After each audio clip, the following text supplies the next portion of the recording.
Dans la nuit, blotti contre toi. C'est la phrase que j'ai retenue tout à l'heure dans ce cantique. Hein, est-ce que vous pouvez juste comme ça me reprendre ce cantique-là? Dans la nuit, blotti contre toi. Tu es mon roi, tu es celui en qui je crois. Tu es mon Père, tu es mon roi,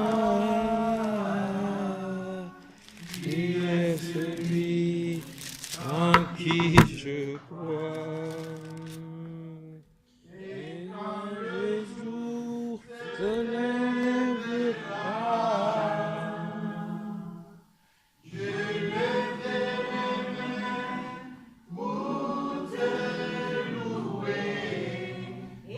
quand la nuit tombera, je serai blotti tout contre toi, car tu es digne d'être loué. Tu es digne d'être magnifié. Et quand le jour se lèvera, je lève les mains pour te louer. quand les mains de Moïse étaient levées, la victoire était certaine. Je lève mes mains pour te louer. Je lève mes mains le jour pour la victoire. Je lève les mains pour mon combat. Car tu es digne d'être loué. Tu es digne. Amen. Amen. Je lève les mains le jour pour te louer. Amen. Et les mains que je lève le jour pour louer le Seigneur puisent leur puissance et leur force dans la nuit que j'ai passée blotti contre mon Seigneur. Amen. Tout près de lui, réfugié dans le Seigneur.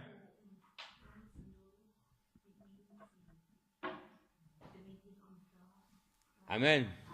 Je suis tout excité parce que c'est ce cantique qui vient de me donner le message du jour. Juste ce cantique, Dieu est merveilleux. Et je sais qu'il a quelque chose de fort à te transmettre ce jour. Parce que je tremble de ce que je suis en train de ressentir. Amen. Nous allons prendre directement nos Bibles dans Genèse. Pas ailleurs. Genèse, à l'origine des choses.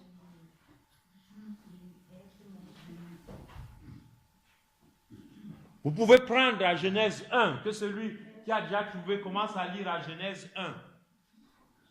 Au commencement, Dieu créa le ciel et la terre. Oui. La terre n'était que chaos. La terre n'était que chaos, c'était un désordre. Vas-y, continue. Il y avait des ténèbres. Il y avait des ténèbres. La surface de l'abîme et l'Esprit de Dieu planait au-dessus de l'eau. Continue, continue. Dieu dit qu'il y ait de la lumière et il y eut de la lumière. Dieu vit que la lumière était bonne et il sépara la lumière des ténèbres. Oui. Dieu appela la lumière jour Mhm. et les ténèbres nuit. Oui. Il y eut un soir et il y eut un matin. Oui. Ce fut le premier jour. Amen. Dieu dit Amen. Amen.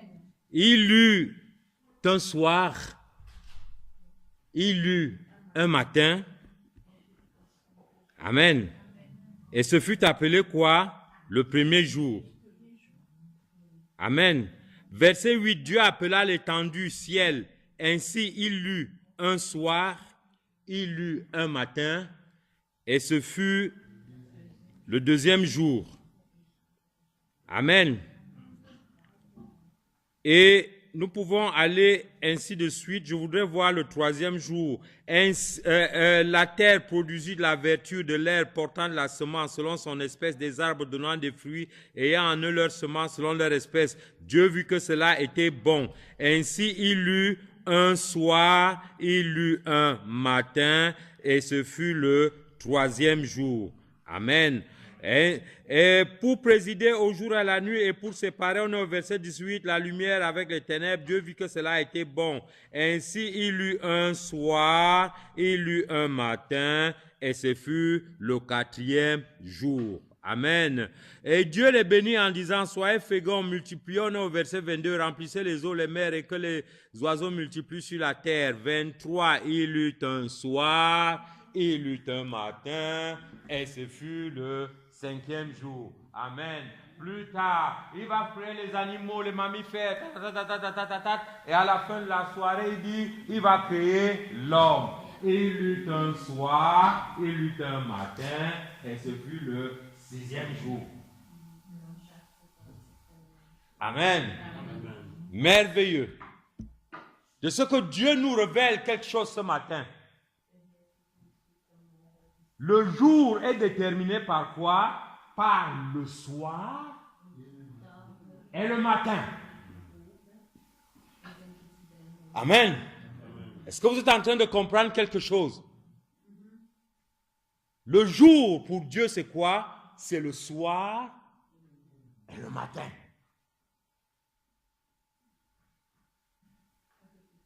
Amen. Parce que jusqu'aujourd'hui, nous, on comptabilisait le jour à partir de quoi? Du matin. Mais Dieu te dit, ton jour commence quand?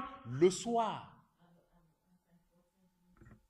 Et vous comprenez maintenant le mystère que révèle le cantique qu'on a chanté. Parce que le soir, j'étais blotti entre les mains du Seigneur. Le matin, quand je lève ses mains pour le louer, c'est pour manifester sa victoire et ma victoire.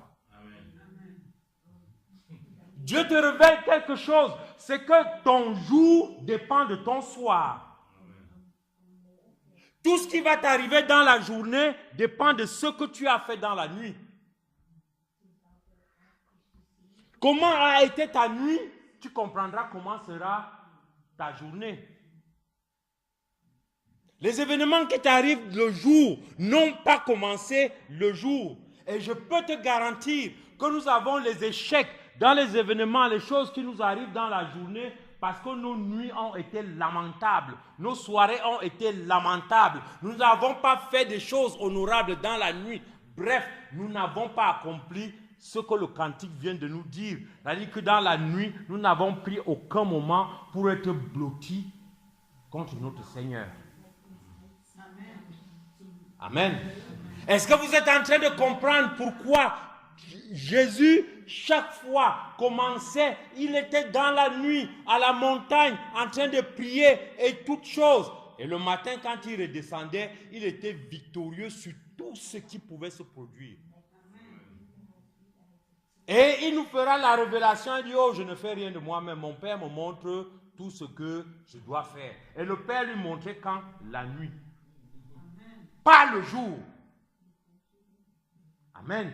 Et c'est pour cela, quand nous étions à la veille, le Seigneur nous a dit quelque chose de formidable. Et c'est bien, parce que tout ça est en train de se connecter, de s'emboîter. Qu'est-ce qu'il nous a dit? Il nous a dit que normalement, la nuit, dans l'ordre naturel des choses, c'est fait pour dormir. Amen. Mais toi qui te déconnectes du sommeil la nuit, pour venir te blottir dans mes mains, tu es en train d'entrer dans un ordre surnaturel. Tu n'es plus dans l'ordre naturel. Tu rentres dans l'ordre naturel parce que tu viens vers moi te blottir avec moi. Tu viens te blottir à l'esprit. Tu rentres à la source qui t'a créé. Et la source qui t'a créé, qui connaît toute ta vie, et qui a dit les pensées que je pense pour toi, qui connaît tous tes projets. En ce moment-là, blotti entre ses bras d'amour, il te révèle les choses du lendemain. Et dès lors, quelle que soit la situation que tu rencontreras le lendemain, quelle que soit la violence de cette situation, quelle que soit la dureté de cette situation, elle ne t'écrasera pas. Tu resteras debout et tu vas la traverser. Amen. Pourquoi? Parce que la nuit, tu as été blotti entre les mains du Père. Amen. C'est une révélation qui me fait trembler. Au point où je me pose la question aujourd'hui, qu'est-ce que j'ai fait de toutes mes nuits? Et je peux arriver à une conclusion et à un constat, c'est que mes nuits ont été tellement médiocres que mes journées et tout ce que j'ai pu réaliser n'a pas été élevé. Amen. Amen. Les dimensions de tes nuits, la dimension que tu donnes à ta nuit, va déterminer la valeur de tes journées. Amen. Il eut un soir et il eut un matin. Et c'est pour cela que vous pouvez voir deux apôtres que Jésus a eus, Jean et Paul, Jean et Pierre. Ils disent non. Quand nous parlons de Jésus, ce n'est pas des fables. Nous parlons comme ceux qui ont vu ce jour-là, cette nuit-là, où nous étions avec lui sur la montagne et où le Père est descendu. Les deux seuls ont vu cela. Et personne d'autre ne peut vivre la gloire que ces deux. Mais attendez un peu. Regardons tous les disciples que Jésus a eus. Mais pourquoi est-ce que nous retrouvons les évangiles forts entre les mains de qui? De Pierre et de Jean. Où sont passés tous les autres disciples? Ils ont vu quelque chose comme la nuit. Parce qu'ils étaient avec qui? Avec le Maître. Amen. Amen. Commence à valoriser tes nuits. Que tes nuits ne soient plus des moments où tu passes à regarder les Champions League et tout ce que tu veux. À passer des soirées, je ne sais pas moi dans quelles conditions. Que sont tes nuits?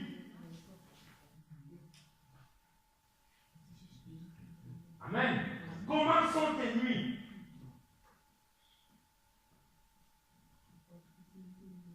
Tes nuits sont-elles à zapper toute la nuit à la télé? Tes nuits sont-elles à passer sur Internet?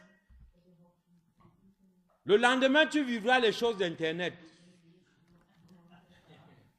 Je vous assure, j'ai un ami. Et ça, c'est un témoignage très fort. Ce gars est capable de faire 3 jours sans dormir la nuit. 3 jours, 3 nuits d'affilée sur sa machine. À faire des choses formidables. Amen. Ce gars est tombé malade. Un dérèglement total. C'est-à-dire que le gars aujourd'hui, s'il commence à manger, il va arrêter de manger quand il va commencer à vomir. C'est-à-dire qu'il n'a plus la sensation de satiété. Ça n'existe plus. Et puis, il peut s'asseoir comme nous sommes assis là, il s'endort et il va se réveiller peut-être 4 jours plus tard. D'affilée comme ça. Et quand il se relève, il est tellement fatigué que tout le corps lui fait mal.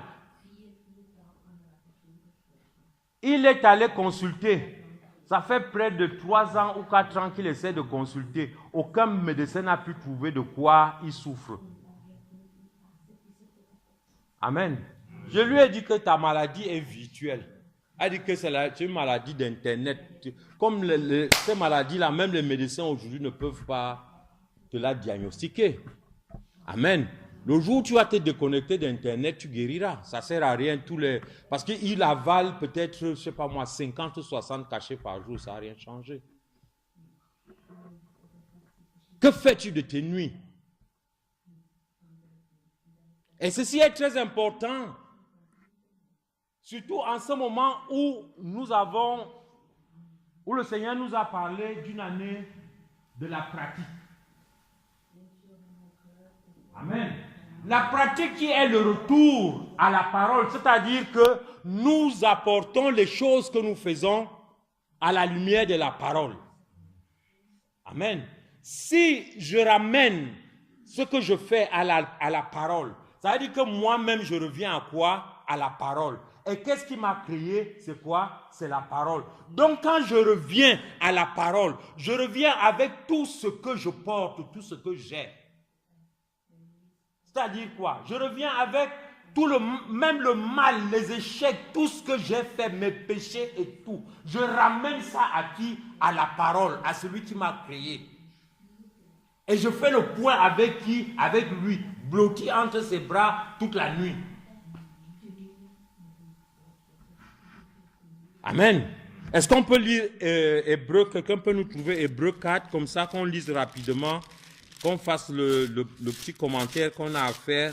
Excusez-moi d'appeler petit commentaire, c'est petit pour moi parce que c'est Dieu qui fait les grandes choses. Amen. On peut lire Hébreu 4 à partir de son verset 12, que celui qui a trouvé nous le prenne. Après, on va directement à la prière et à la... Car la parole de Dieu est vivante et efficace. Plus tranchante qu'une épée quelconque. Pénétrante jusqu'à partager l'âme. Oui. Et l'esprit. Oui. Jointure et moelle. Oui. Elle juge les sentiments et les pensées. Elle juge les sentiments et les pensées. Oui. Continue. Nulle créature n'est cachée devant la parole. Nulle créature. Ça veut dire que moi-même qui suis devant vous là, je ne suis pas caché devant la parole.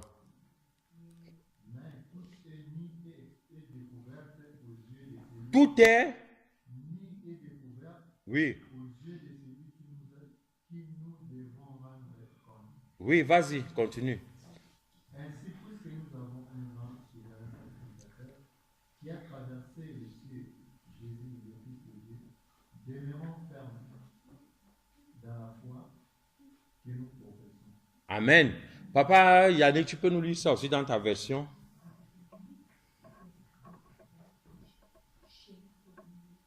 Hébreu 4, à partir de son verset 12, s'il vous plaît.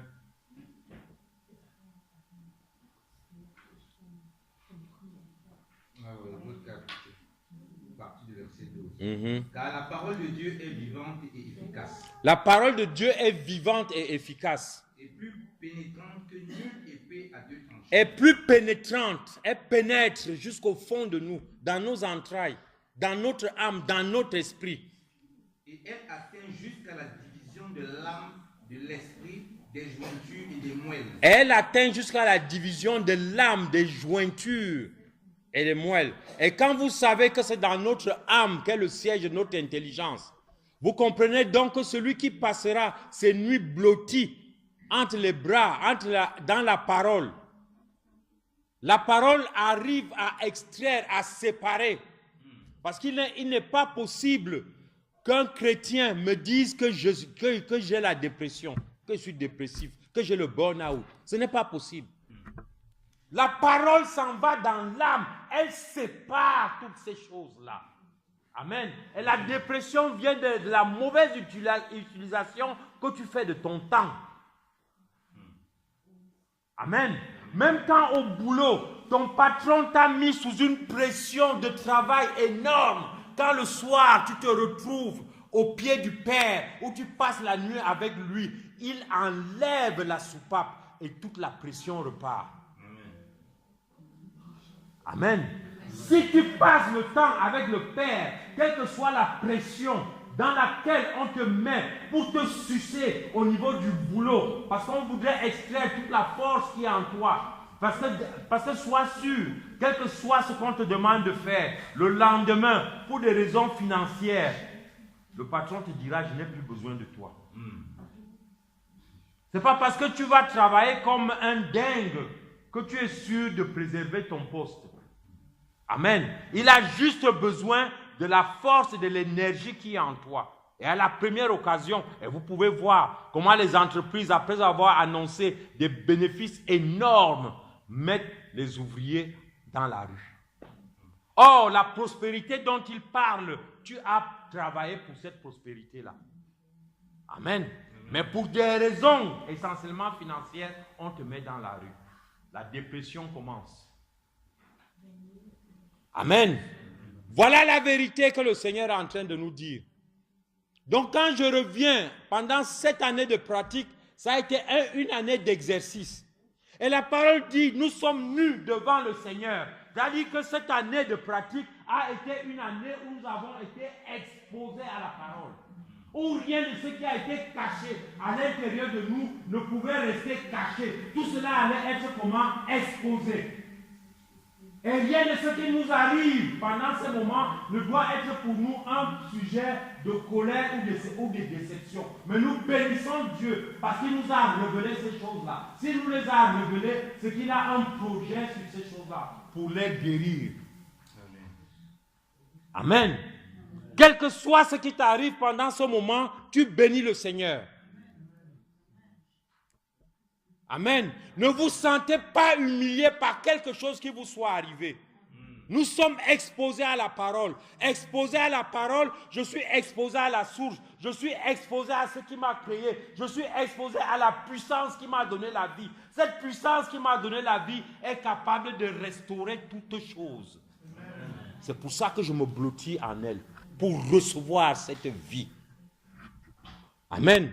Dès lors, je n'ai pas à me soucier des jugements que les gens font de moi. Amen.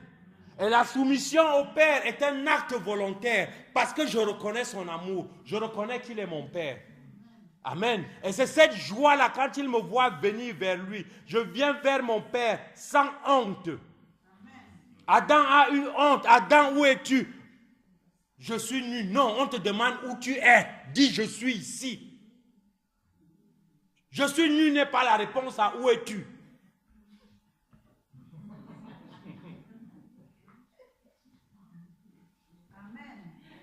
Amen. Amen.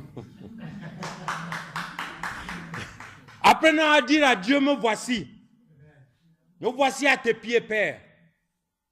C'est pas je suis nu, c'est pas je suis blessé, c'est pas je suis traumatisé. C'est pas je suis humilié. Dieu sait tout ce qui t'est arrivé. Mais quand il te pose la question, il voudrait te voir manifester le désir de venir se réfugier à ses pieds. Amen. Parce que plusieurs choses qui nous arrivent. C'est pour ça souvent, je me suis souvent dit, dans ma folie la plus totale, que vraiment si je rencontrais le diable, je pourrais lui dire vraiment, gars, tu m'as fait du bien dans la vie. Parce que si tu ne m'avais pas frappé, si tu ne m'avais pas touché, je n'aurais jamais rencontré Dieu. Mais je sais que tu m'as frappé parce que tu voulais ma mort. C'est pour cela que je ne te félicite pas de ce que tu as fait. Tu vas bosser dans toute ta vie, tu n'auras jamais de félicitations, mais Dieu va gagner tout le flux du mal que tu fais. Bénis celui qui te fait du mal. Parce qu'il t'envoie au pied du Père.